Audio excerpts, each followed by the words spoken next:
Ay mga kapatid, hindi po kami talyer ng mga motor. Kaya lang itong motor ni Al ay napasabak po ito sa baha nung kasagsagan po ng bagyong Karina. So sabi ko, wag na lang paandarin muna dahil talagang lubog to sa baha. So kailangan muna naming i-change oil. Kaya lang medyo na-delay yung padalang langis sa akin ng Repsol. Ito po, dumating na yung langis natin, ayun oh. Yung para sa ating motorsiklo, yung langis ng Repsol para sa motorsiklo. Nako, number 1 brand po yan. Kapag po nalubog sa baha ang inyong mga motorsiklo, hanggat maaari, lalo na ito yung mga fuel injected, huwag nyo na pong i-start yan. Tanggalin nyo kagad yung connection doon sa battery para hindi magkaroon ng problema ang inyong mga electronic at computer circuit ng inyong motorsiklo para hindi ma-damage yung computer nito.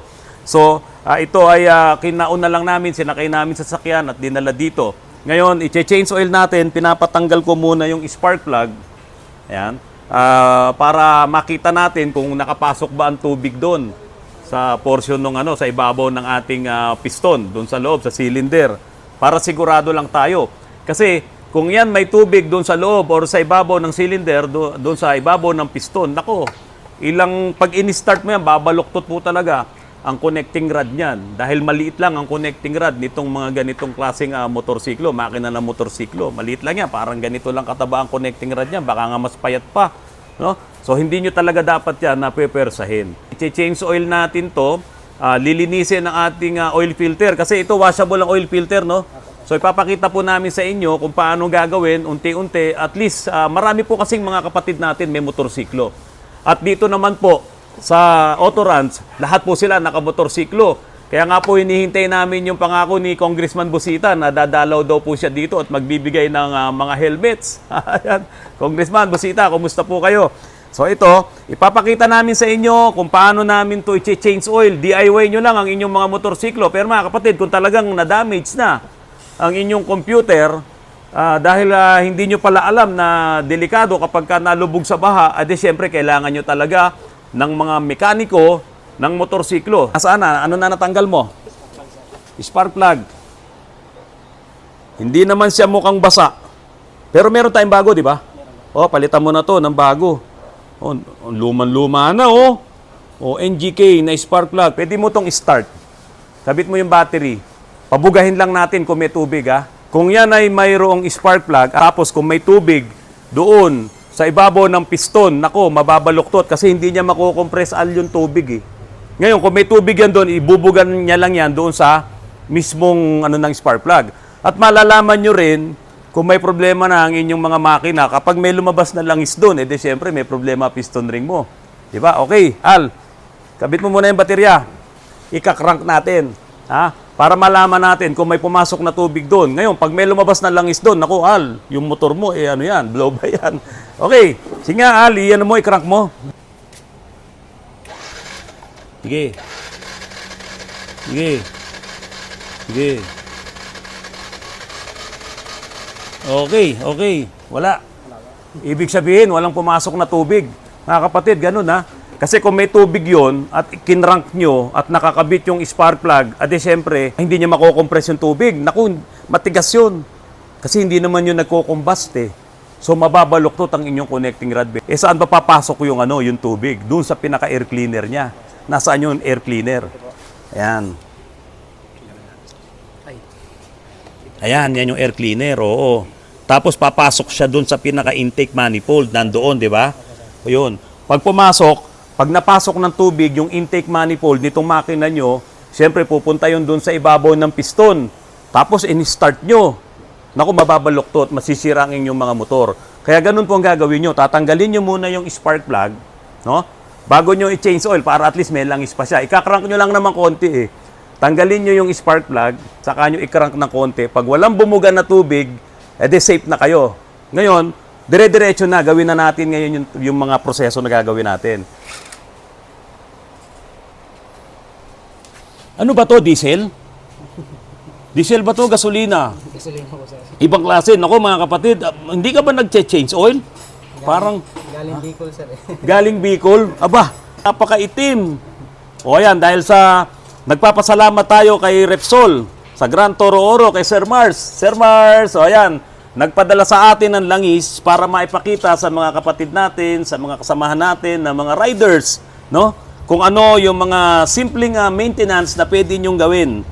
Oh, wag kayong gagaya kay Al. Tignan nyo naman yung ano niya, oh.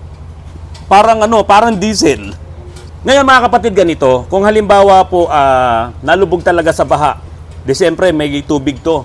Kuha ka nga ng yung mineral water ko, ayun. Ha? Kailangan mga kapatid, hahanginan mo rin yung makina mo.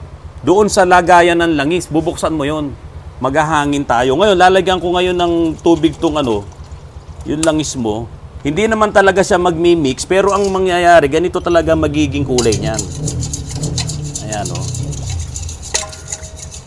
Ngayon, tinalo niya yung tinalo niya yung tubig pero ayan, iba na yung kulay, oh. Mga kapatid, iba na yung kulay, oh. Sige, patuloyin na natin yung konti na yun doon. Ayan. Ganito na magiging kulay nito kung ito ay nahaluan ng tubig. Itim na itim to kanina. Saka siyempre, makikita nyo yung mga bula-bula na yan. O, ayan. So ngayon, isipin natin, i-assume natin, pinasok to ng tubig. Al, kunin mo yung panghangin natin at hanginan mo to sa inlet. Kung halimbawa napasok talaga ng tubig ang inyong makina, kailangan tiyuin mo talaga ng todo yon kasi yung makina natin, malapit sa kalawang. Konting tubig lang pumasok dyan, kakalawangin talaga yan. Ngayon, kung hindi nyo gagamitin ng ilang araw or ilang linggo dahil nalubog sa baha, kawawa makina nyo, kakalawangin yun. O sige, hanginan mo na, medyo maingay lang yung vacuum natin. Sige, tignan mo rito. Ito. Okay. Oh. Okay na, okay na. Ganun gagawin nyo kung talagang napasok ng tubig. Pero kung hindi naman, no need, no? Patuluin mo lang na medyo matagal para matanggal mo lahat. Itong langis ni Al, tignan nyo, oh. Al, taga-Autorans ka, bakit ganyan ang langis mo? Ha? Pwede naman tayong, ang laki naman ng discount natin sa Repsol. Pag kailangan nyo ng langis, sabihin nyo lang dyan sa opisina para discounted yung langis nyo. Kung magkano talaga yung dealer's price, yun ang ibibigay sa inyo. O ito mga kapatid, iba na talaga kulay nito. Oh. Kasi ito ay nilagyan ko ng tubig. So kung ang langis nyo nahaluan ng tubig, napakadelikado niyan. So ngayon, yung filter, oil filter, tanggalin mo para maipakita natin sa kanila. Kasi ang filter nito, itong mga ganitong motorsiklo, ito po ay washable. So papalitan natin yon. Ngayon, ito po kasi ay hindi naman napasok ng tubig yung kanyang makina.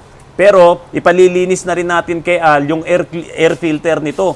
Kasi baka yun ay nagkaroon ng konting basa, siyempre hihigupin ng makina yon. Pero since wala naman tayong nakitang tubig kanina, so ibig sabihin hindi siya talaga nabasa totally yung ating air filter, yung air cleaner. Tinanong ko si Al. Sabi ko, Al, ano ba ang ginagawa mo sa mga kadena mo? Ito, yung kadena. Para hindi ka lawangin. Sabi niya, sir, pinahaplusan ko lang yan ng langis, yung used oil. Meron naman tayong magagandang klaseng grasa ito, oh. Lubrigold, golden EP grease, Al. Gamitin mo to, Lubrigold. Water resistant, new hybrid thickener. Ayan. Bearing application, extreme pressure, advanced nanotechnology. So ito pong grasa namin na ginagamit dito sa Autorans ay talagang maganda po ang quality. Kaya ito yung gagamitin ni Al para ito ay ilubricate. Ayan, kinalawang na yun.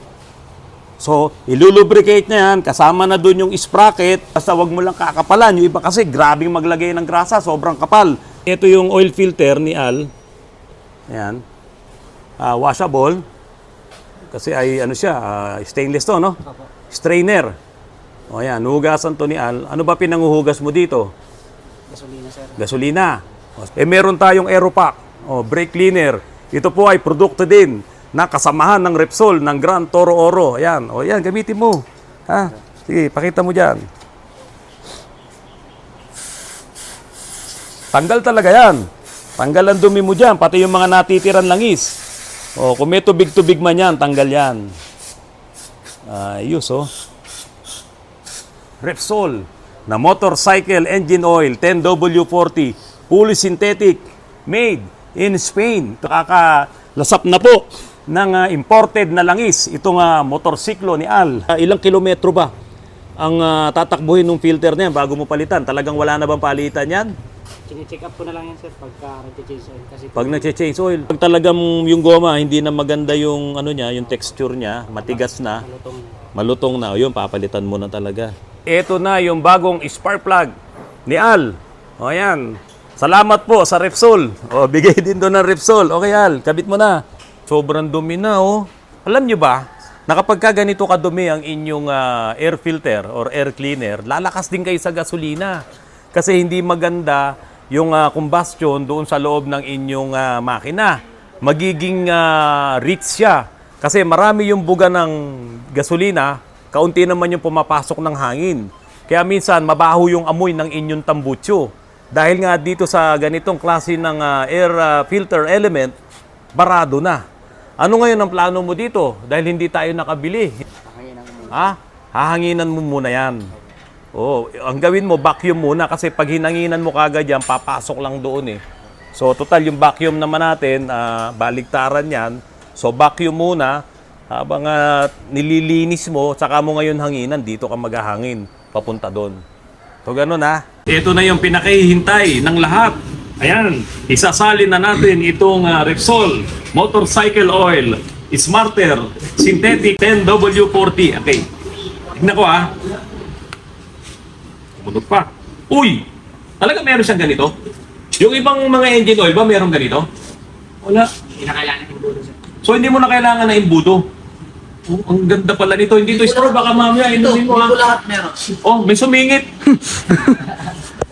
Talaga? Sumingit. Okay. O paano? Ikaw ba maglalagay nito o ako? Ha? Ikaw na. Ikaw na. Sige, kasi sasakyan mo naman to eh. Yan ba, uubusin mo ba yung 1 litro? 800 ml lang. 800? Kasi 800 ml. Oh, kasi ito 1 liter to eh. 115cc lang po. Galing oh, mga kapatid oh, meron siyang may hose. Parang straw. So hindi na siya tatapon, hindi mo kailangan ng imbudo. Kapag pala bumabiyahe ka, magbaon ka lang ng 1 litrong Repsol. Kung halimbawa mabaha ka, meron kang pangsalba doon sa makina mo at makakaabante ka pa rin. Siyempre, katulad nung ginawa natin kanina, tanggalin mo yung spark plug, no? Linisin mo yung kung kinakailangan tanggalin mo muna air cleaner dahil basa. Okay, pasingawin mo yung tubig, tapos i-change oil mo kagad on the spot at makakauwi ka pa rin. At magdadala ka po ng mga tools mo. Konting tools lang naman yan. Doon sa drain plug, anong yabi yun? Anong sukat? 14 po sir. 14. Oh. Tapos may mga screwdrivers ka. So yun lang ang mga kailangan mo. Makakapag-change oil ka na doon sa lugar na pinagbahaan mo kung saan ka nabahan na lugar. Umalis ka lang doon, makakapag-change oil ka na. Magbaon na kayo ng ganitong klaseng mga langis. Talagang ito ay naka-design, intended para sa mga motorsiklo. Yan. 10W40. Pero dito, may dipstick ka naman eh, di ba? O ba't hindi mo try sukatin sa dipstick mo? Kasi yun ang nagsasabi ng totoo. Baka mamaya silip ka ng silip doon sa botelya ng langis. Eh doon pala sa mismong sa engine mo puno ka na pala o kaya kulang pa. So, yun yung trabaho ng dipstick. Yan. Ayan. Pagka kulang pa, dagdag ulit. Okay. O, nasa na? Oh, Tama na po. sakto ka na eh. Yun ang nagsasabi ng totoo. Okay. Pakinggan natin yung tunog ng makina.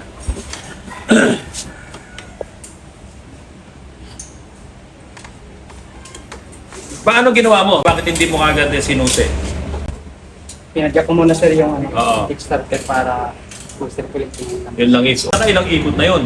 Kunti lang yun eh. tatlo yun. Sige. Yun na, gagawin niyo yun ha. Yan ang tip ni Kuya Al. Sige, start mo na ngayon. Walang kaingay-ingay ha. Ha? Swabing-swabe yung langis natin. Pero, yung kadena mo, di mo pa nagrasahan. Mas maganda, paano mo ba ginagrasahan yan? Umiikot? Hindi, Talaga mano-mano ka, no? Opo, manaman sir kasi Oo. hindi yun sir. Kasi kung maipit yung Yung kamay mo. Huwag niyong gagawin na umiikot yung gulong, ilalagyan niyo ng grasa. Dapat talaga mano-mano. May nakikita ako, nire-revolusyon, gumaganon eh. Ayun po. Diba? Mga matik yan, sir. O ito, hindi naman matik to, no? So kumakapit ito.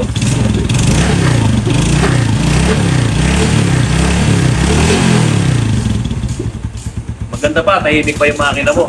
So yan mga kapatid, salamat po sa Repsol, salamat po sa mga may-ari ng Repsol, GTO, Grand Toro Oro, sa pagbibigay po ng langis kay Al. Thank you ka na sa Repsol. Po, sa Repsol. Okay, mga kapatid, sana po lagi kayong safe ha. Meron na namang malakas na bagyo. So mag-iingat po tayong palagi mga kapatid para maging ligtas po tayo sa masungit ang ating mga panahon. At sa mga nasalanta po ng bagyo, kami po ay nagpapaabot po ng pakikiramay lalong-lalo na po doon sa mga namatayan at nagbuwis ng buhay. Mga kapatid, magandang gabi po at maraming salamat po sa inyong lahat.